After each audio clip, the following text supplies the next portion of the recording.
All right, good morning, good afternoon, everybody. We will get started. We're at 5 after. We have hopefully a few more jumping in, but we'll get through the introductions and get started. My name is Allison Watson, and this year I'm joined by my colleague, Nikolas Lopez. So we just want to say thank you all for taking the time out of your day and registering to join us for the fourth edition of our youth study. This year, we really look at a lot of behaviors and opinions that youth have about institutions, about what's happening currently in our social climate and some of the injustices that are very prevalent topics among the youth this year. And we'll dive into a little bit of everything this presentation, but be sure to register for our subsequent webinars as well, where we'll go into a bit more detail, specifically in terms of young consumers and young workers, which I'm sure will be of great interest to many people on the call right now. I'm just going to let everybody know that we are recording the presentation, and you will receive a copy of the recording in your inbox later this afternoon. We will also, again, just as last year, be giving everyone who registered a copy of the report, the full report, and that should be in your inboxes by the end of December. So give us a little bit of time, but we'll have them out to you before the new year. I'd also like to point out that everybody is on listen only mode. So if you do have questions, please feel free to post them in the question box in the chat. You'll see it in your little panel on the bottom. For me, it's on the second from the bottom. Not sure where it's placed for everybody else, but just as questions, you can post there and we'll get to them at the end of the presentation. So for those of you who have been through these presentations with us before, listened in over the past 4 years, we generally try to really get some of our young researchers to present the material, because it's better to present on youth than some of our great youth employees ourselves. And I'm really honored this year to be doing it alongside of Nikolas. And we're both actually this year from different perspectives in the millennium spectrum. And I'll let you all politely guess which spectrum we're both in, and I'll get to the actual result of that later in the presentation. So what did we actually end up doing this year? So just as with past years, this is a survey for youth. And when we speak about youth, it's for millennials or Gen Zs. So we surveyed just over 3,000 in total, 2,000 of those being millennials and 1,000 being Gen Zs. What's interesting to note here is we have some of the demographics outlined below. 25% identified as visible minority, 43% identified as being coming from a religious background or currently having religious views, and then the LGBTQS2S plus community, we have 16% that self-identify there. So why are we so interested in generations? Why do we keep doing this study? Why do we keep, putting the time in and really digging into what the youth are saying and what the youth are feeling? It kind of comes back to what a generation is generally. So a generation is an age cohort. It ranges from 15 to 20 years. It's a group of individuals that are generally shaped by common events and historical turning points. And it's a cohort of individuals with common opinions and interests. So within that, we generally feel that generations are defined by social climate, popular culture, and historical events and technological advances.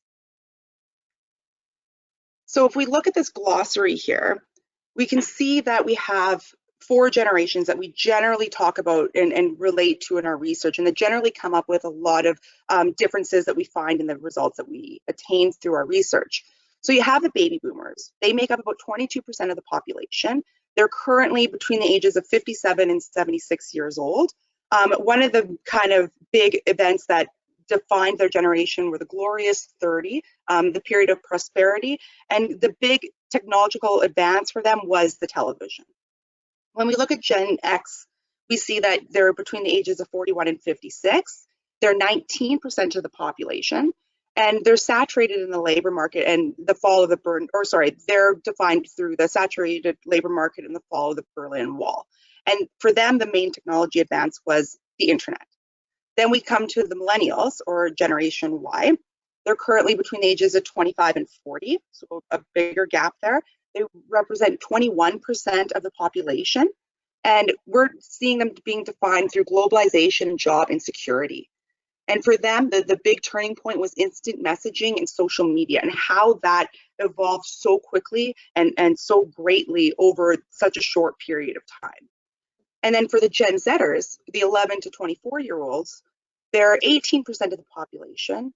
We're seeing a lot of instability and labor shortages among this generation, and this is the birth of algorithms and AI. So we see a lot of this in social media and anything that you do, and you'll all see it on your Facebook, on your Instagram, your TikTok, whatever it may be, how all that comes into play in perceptions, opinions, and consumer behavior. So again, back to the why the generations. Irrespective of what we're doing with our research and what the topic is, we're finding that more often than not, we're finding differences in opinions and findings by age rather than by geography, behavior, or something like income, where you may have traditionally more seen differences among respondents. So that leads into, we're moving from the class struggle to age struggle, where social class used to determine many behaviors such as voting, consumption, and opinions. And now we're really seeing that change to the age rather than other defining factors that would come into traditional factor.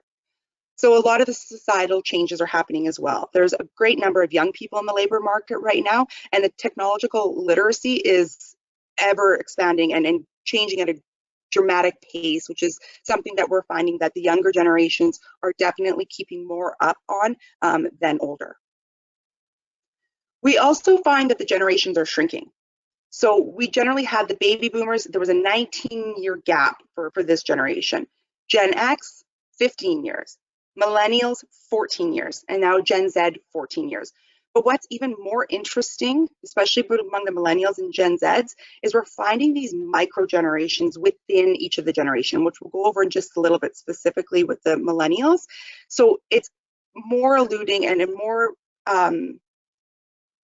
confidence in our feeling that age is such an important factor when it comes to understanding the population, your consumers, and also your current climate and who you're trying to reach.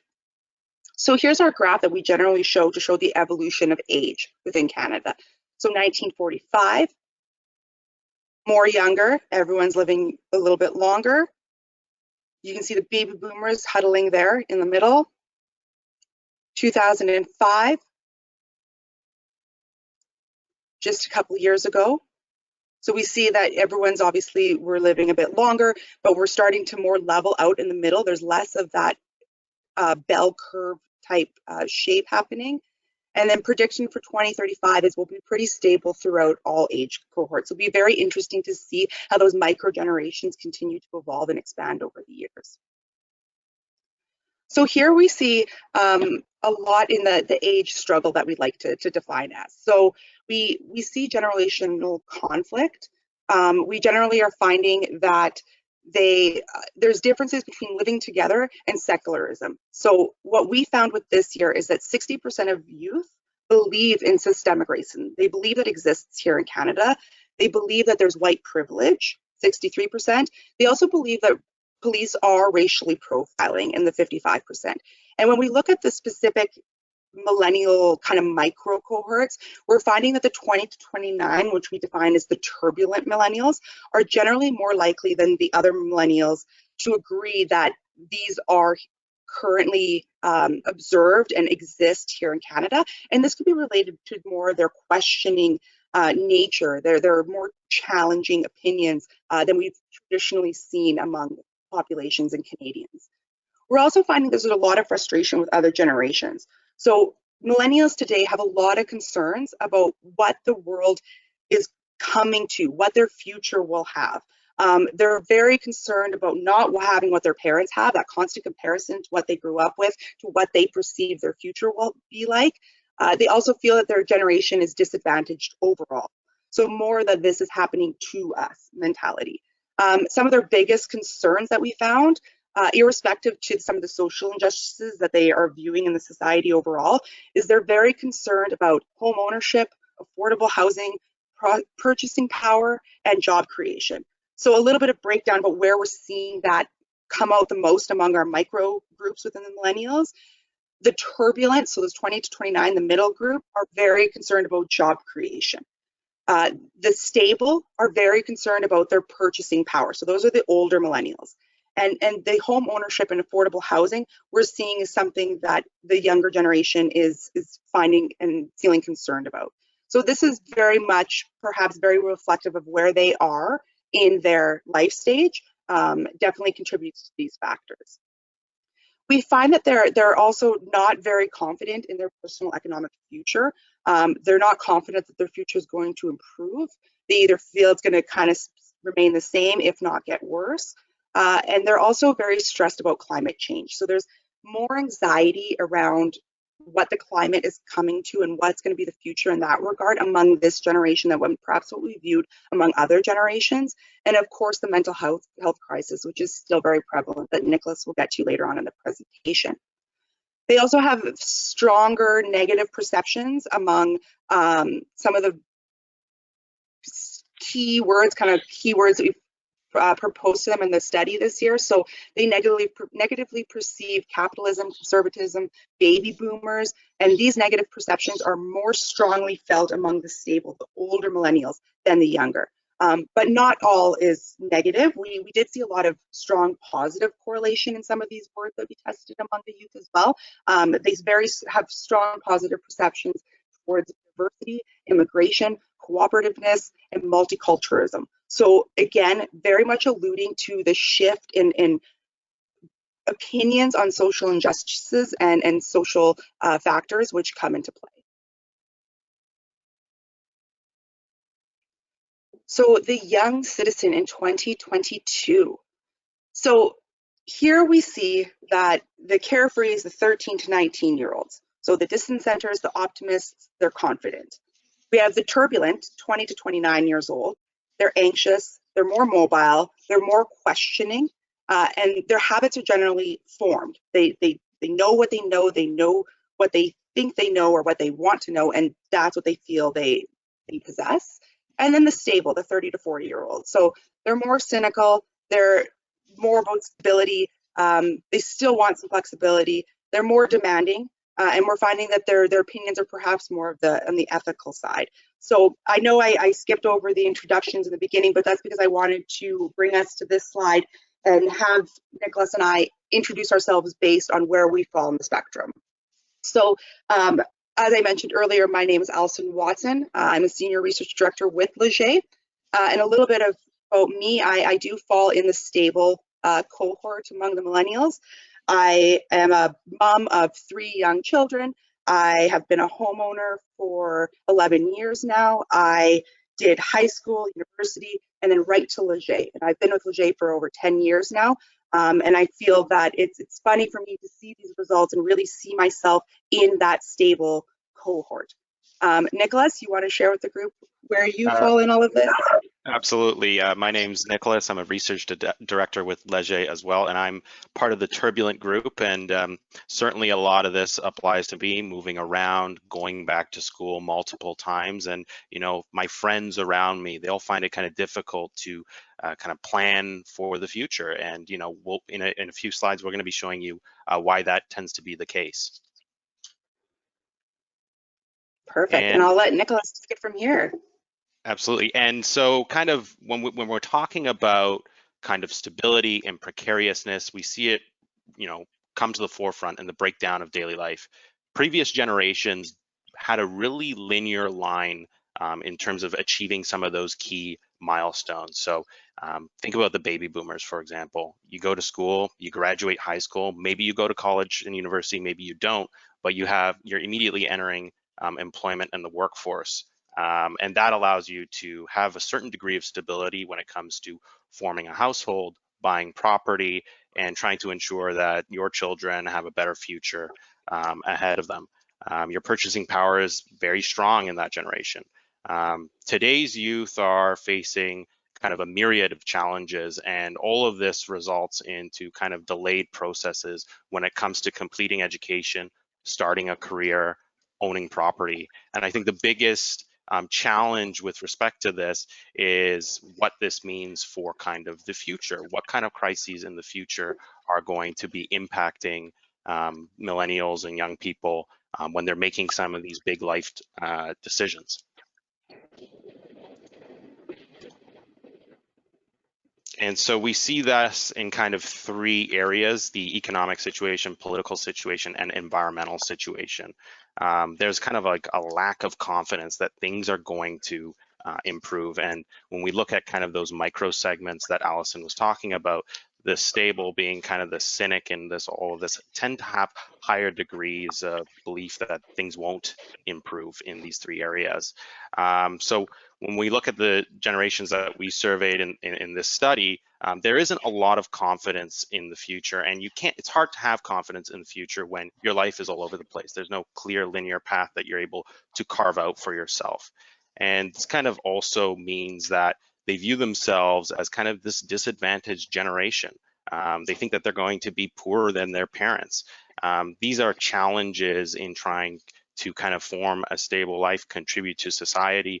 It's very hard to be able to picture yourself being part of something bigger and trying to form a life when a lot of these things you don't see as improving.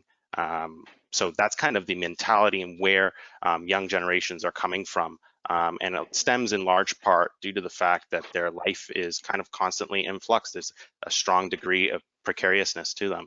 And we'll see kind of also what that means in terms of consequences as well.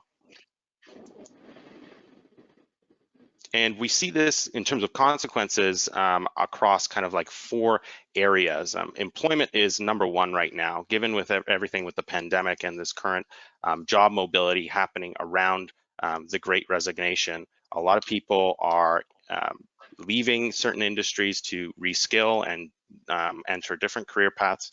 Some people who are in current career paths are leaving to upskill and maybe move up the corporate ladder. What does this mean for organizations trying to have a degree of stability within their workforce? This is an important challenge, I think, going forward, not only because of the pandemic, but it also for young people in terms of finding their footing in society as well. The second consequence that we're also seeing is an impact on mental health. I think, the discussion around mental health has been growing and growing year over year, but the pandemic certainly has accelerated that even more. We're also seeing a certain degree of kind of eco-anxiety, which is a little bit new than what we've seen previously. I mean, as people constantly see on the news, kind of the environmental degradation that's happening and kind of these environmental catastrophes happening more and more and more, this is kind of something that is at top of mind for young people as well.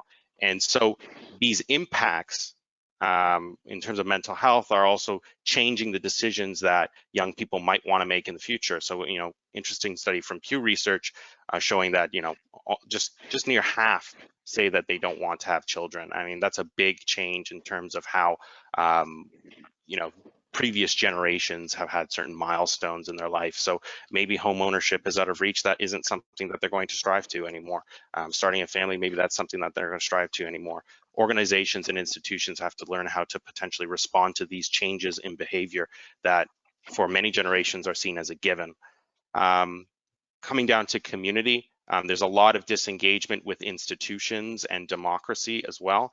People are finding community and kind of meaning in other forms, and we'll get to that later in the presentation as well. But all of these consequences kind of lead to the need for drastic change. We're at a point when we look at things like housing where something has to happen now for young people to be able to enter into the market and, achieve one of those milestones that previous generations were able to achieve so easily. So right there, 60% think that radical changes are needed. I think this speaks more to like an immediate response to kind of solve something and kind of solve the challenges that young people are facing.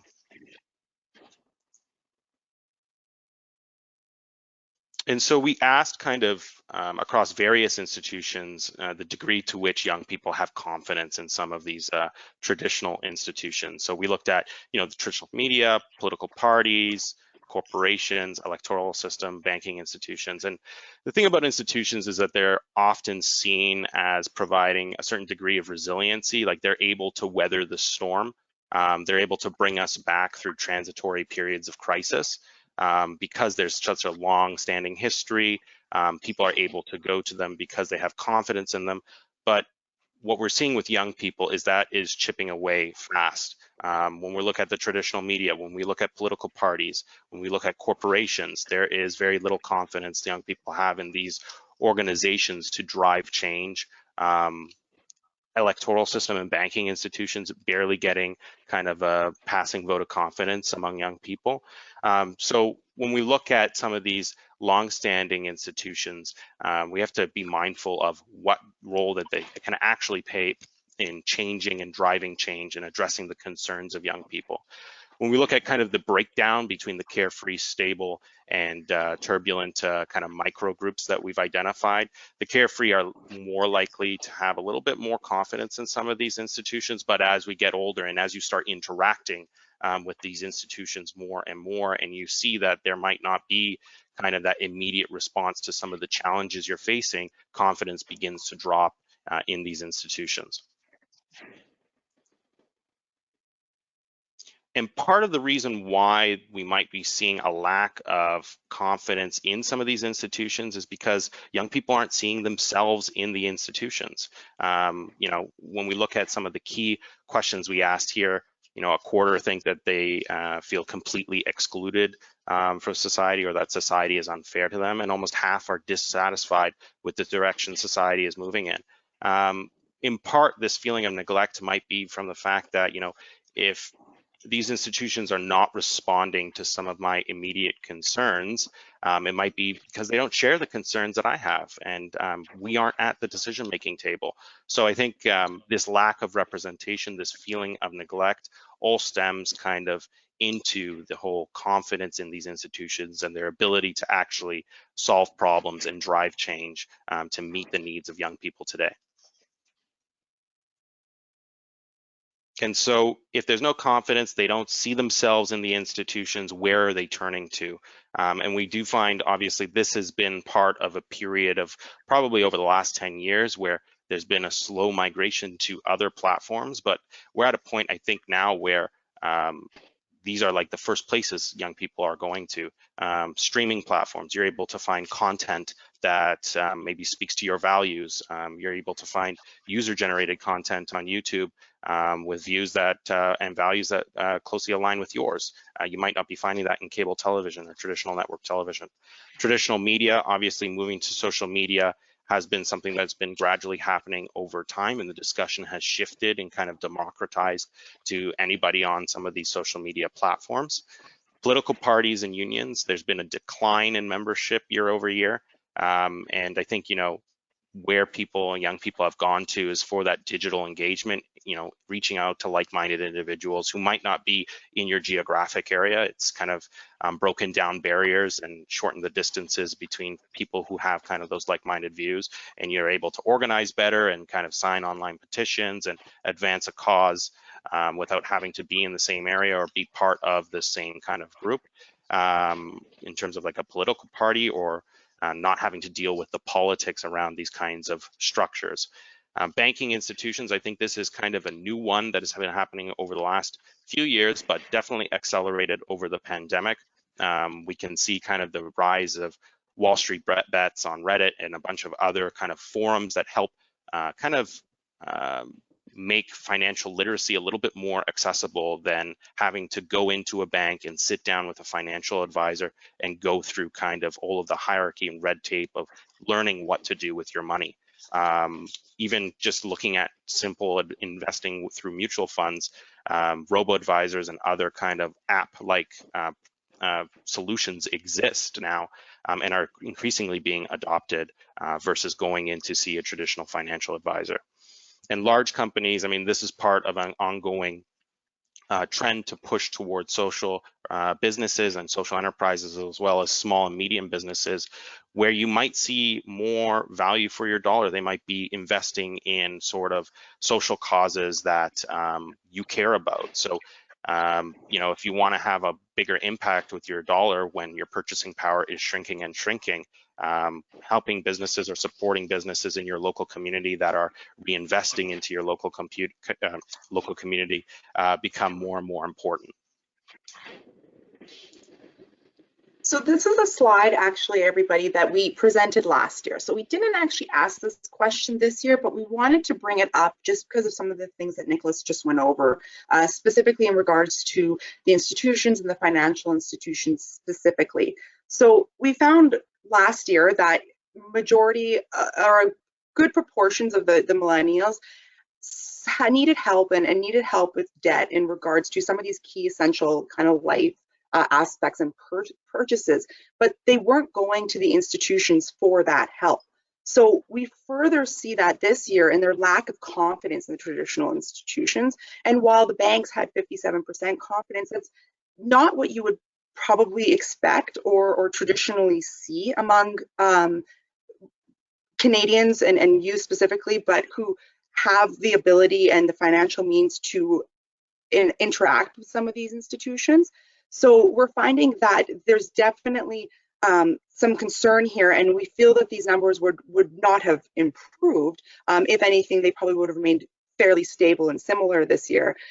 We also further feel that this would be the case because we asked some questions about purchasing behaviors among millennials, and we ask them, if you're making a big purchase, and a big purchase could be many things, but if you're making a big purchase, they're generally going to reviews. I mean, I know I don't make a purchase on Amazon without reading, a good chunk of the reviews on the line, but we're still seeing parents come up as that second vote of support and means of kind of question and answering and advice. So still, they're not turning to the traditional ways of supports. They're looking to others. They're looking to their family, and that is a product of all the new players that are in the game and the access to other sources of information. And as Nikolas mentioned with the banks, to some of the other forms of investing and trading that's gaining momentum throughout the years, definitely something to be on the watch for and need to combat and interact with to reach these millennials. So we asked some of the kind of social questions to the millennials today. So and how they see Canada in regards to some of these statements. Generally, we're finding again that the agreement to these statements that these are existing in Canada today are more strong among the turbulent generations, that middle cohort. They believe that marginal communities are mistreated in society, that there's white privilege, systemic racism, racial profiling. Yet when we ask if Canada is a racist country, they're less inclined to agree to that. So it's really the behaviors that they're equating to this, not the country as a whole.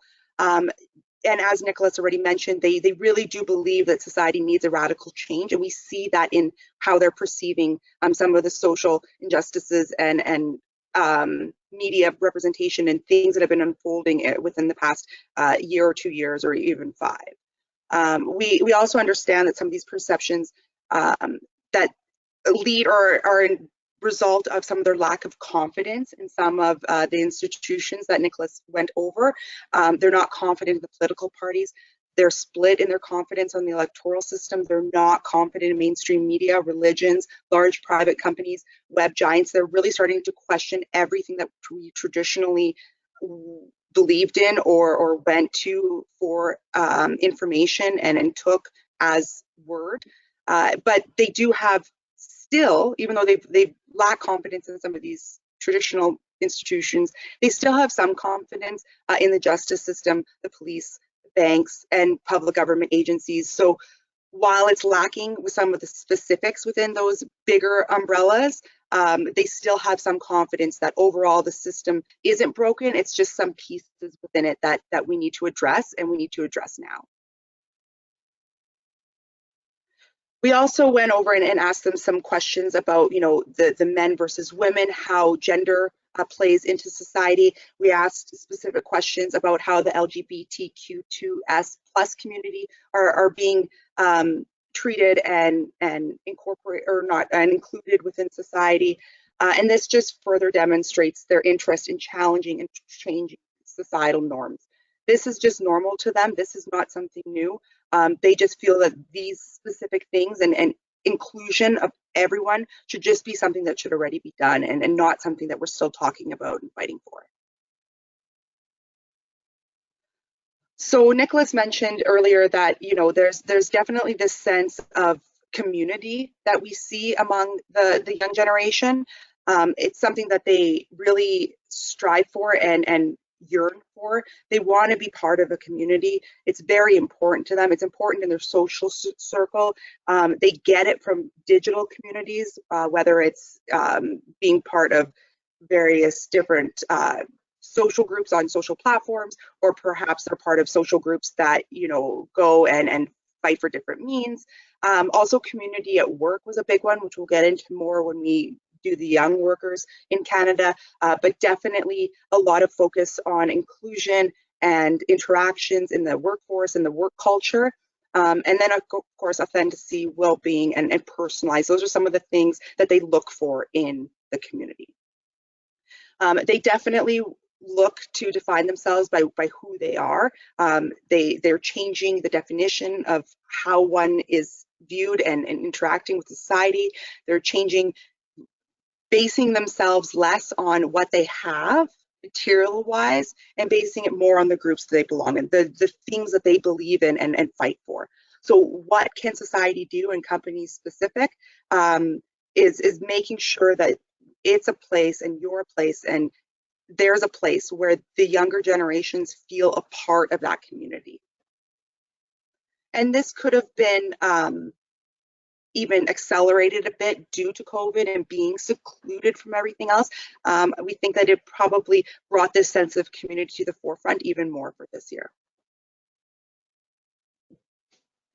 And so when we look at young people and their kind of anxieties and mental health, when we touched on this as being one of the biggest challenges that young people are facing, we kind of asked some questions for the respondents to kind of self-identify if they have experienced any sort of, periods of depression, major depression, or periods of anxiety. Now, this isn't like a clinical diagnosis. It's all self-reported from the respondent's perspective, but it gives you a window into kind of how they're feeling about everything. Looking at these kind of three big numbers here, 21% have experienced major depression, 39% have experienced periods of depression, and almost half have experienced periods of anxiety. And, when you look at the current situation that many young people are facing, going back to one of those upfront slides where we talk about is the political, economic, and environmental situation going to improve, we're facing multiple once in a generation challenges over the periods of consecutively following each other. So this kind of turbulence that young people are facing makes it hard to plan for the future. It makes it hard to have stability. We asked this question in last year's survey, and it's up by 3% in terms of the number of young people who have experienced any form of depression or anxiety. We are finding that the turbulent kind of micro group is more likely to report having experienced any form of depression and anxiety. And I think, this goes without saying. They're still trying to get their footing, figure out their career path, and then also facing the realities of the fact that, home ownership might be farther and harder to reach. Starting a family might be further down the line as a result of some of these challenges that they're facing. And I think what's important too is that some groups within the young people that we surveyed are kind of feeling these points of depression and anxiety more than others. So women, 58% have experienced periods of anxiety. This is up from last year when we had surveyed this as well. Part-time workers, they feel that they have, a majority feel that they have mental health complications. When it comes to kind of cultural insecurity, we kind of touched on this before, but 84% of those who feel excluded from society say they may have experienced mental health complications, again, up from last year. And what's interesting is kind of this eco-anxiety aspect when we look at people and young people thinking about how the environmental crisis that we're facing and what are the challenges that come with that and how to address it. 58% say that this is actually impacting them in terms of anxiety, in terms of their mental health. And so that's something to keep in mind going forward when we're talking about some of these big issues and big things that young people want immediate answers to and immediate solutions to. This is not just, oh, this is something we ought to do. This is something that young people really care about and really want a solution, an answer to. So I think when we look at some of these challenges, it's like, where are some of these challenges in terms of mental health, where are the consequences going to be?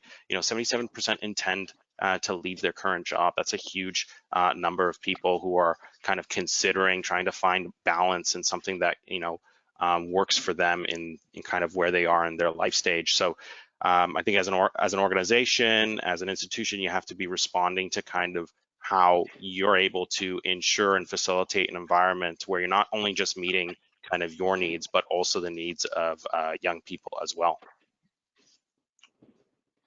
And so that kind of brings us to kind of 3 strategic kind of recommendations we have for organizations when it comes to how to use this data, how to think about young people, how to kind of reach out to them and ensure that you're an active partner with them.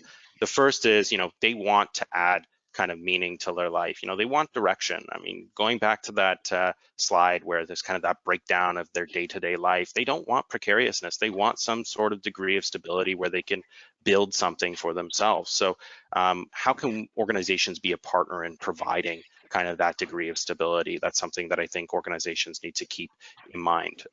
Number 2, they're kind of suspicious of you. You need to convince them that you're kind of a partner in their lives. That all goes back to kind of the data we presented on the confidence young people have in institutions. It signals an immediate need to figure out how to best communicate with young people and reiterate why you have a certain degree of relevance in their life and what you can do to be a partner in their lives. And the third is that, understand that as an organization, you have a role in kind of driving change as well. They don't feel represented by you, but I mean, if you can communicate, if you can understand their needs and kind of believe in them, then they can believe in you as being an organization that's going to be able to drive the change that they want to see in society. So I think, those are kind of 3 key takeaways and kind of recommendations for how organizations kind of use this data and look at how young people are being citizens in Canada and how you can add that kind of partnership with them as well. And it wouldn't quite be a Leger presentation unless we left you with one key line to take away from today's discussion. And for them to believe in you, you need to believe in them. And we think that kind of summarizes up everything that youth is facing today and what it means for various organizations and institutions in Canada.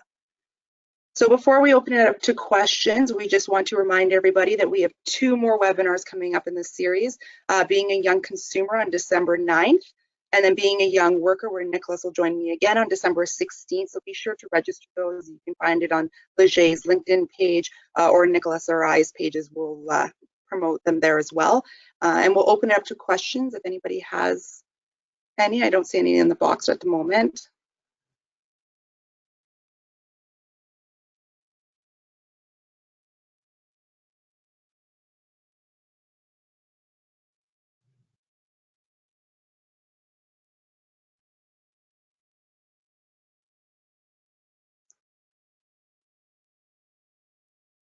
Any more questions?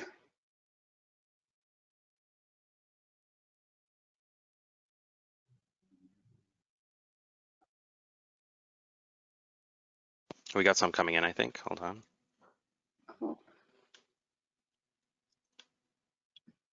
Oh, it's very small. Can you read that?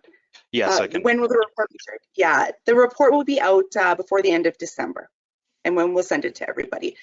We do have an information email there if you'd like to. If you don't receive it by then, you can definitely follow up with us, and we'll be sure to get back to you with that.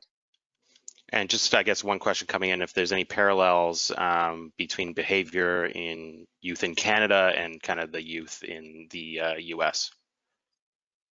Yeah, definitely. We have in our consumer portion, we will talk about some of the changes that we've observed between the youth and how COVID impacted certain opinions and behaviors such as purchases or relationships and their mental health and relationships with their family and friends and such. And that will come out in the next presentation with Christian and myself. And question here in terms of how much COVID is responsible for changes in mental health. We think from what we've seen from last year to this year and just the increase in proportions that we're seeing of self-identifying having symptoms, we definitely feel that there is a correlation there, especially where we see the shift with millennials and really striving for that sense of community within their social circles, within their work.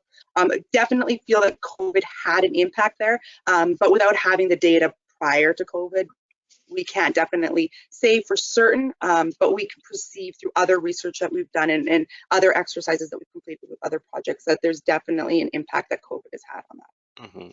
And we know that, I guess, in terms of like what organizations have been talking about, mental health over the last 5 years or so has slowly crept up as a priority for a lot of organizations. I guess at the degree to which, how has mental health deteriorated so much? What is the impact of COVID? Something, as again, I think Allison said, hard to tell without the previous data. Just reading some of the other ones here.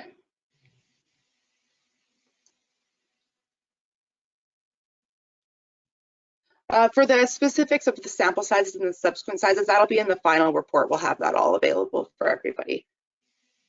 In terms of the data, we'll see what will be shared. Most of the questions and the regional splits and the age splits will all be included in the report. Yeah, so the perceptions among the youth does seem a little bit grim. I think one of the good things that's coming out of the youth studies that we've observed this year and from last year is while they are worried about the future, they're very a lot of feeling of being disadvantaged or grim financial futures and such. What we're seeing is a greater shift in social opinions and what they want to do for their community as a whole rather than their self. While they're very concerned and they obviously care about their own future, we're seeing a bigger shift among this generation than we've seen in past about what's being done for others around them and the communities around them. So I think that's probably one of the biggest positives that we can pull from this is while they're concerned about their individual future, they're also concerned and care about the future of others around them.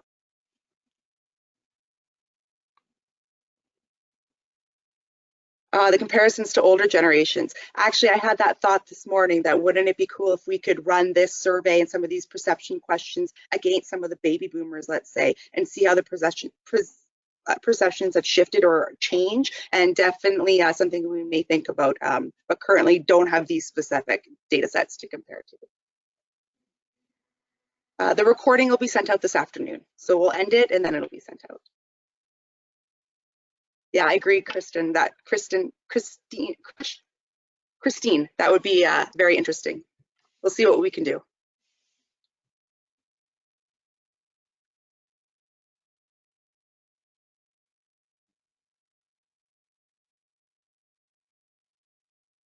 So perceptions in youth seem to be divided.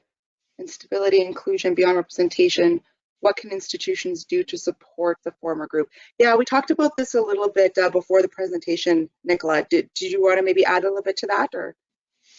Yeah, I think in terms of what public institutions can do, I think it really comes down to having that open conversation, right? It's about being a partner. The data clearly shows that individuals want to be able to not only see themselves, and if they can't see themselves, at least be heard.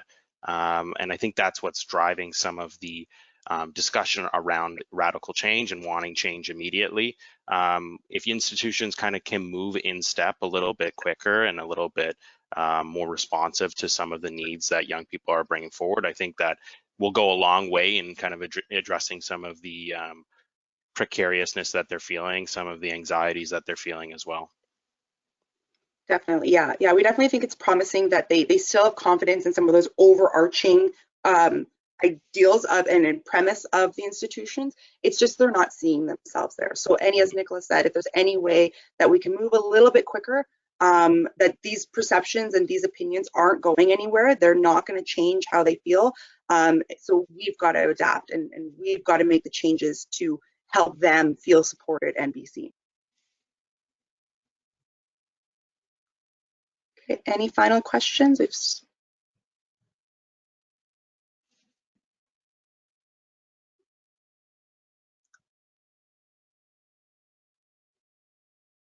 All right, everybody. Well, with that, I want to thank everybody for taking the time out. I hope we see you again in the next couple of weeks. If you have any further questions, if you need any more information, the email's right there, info@leger360.com. I will be sure to help in any way that we can.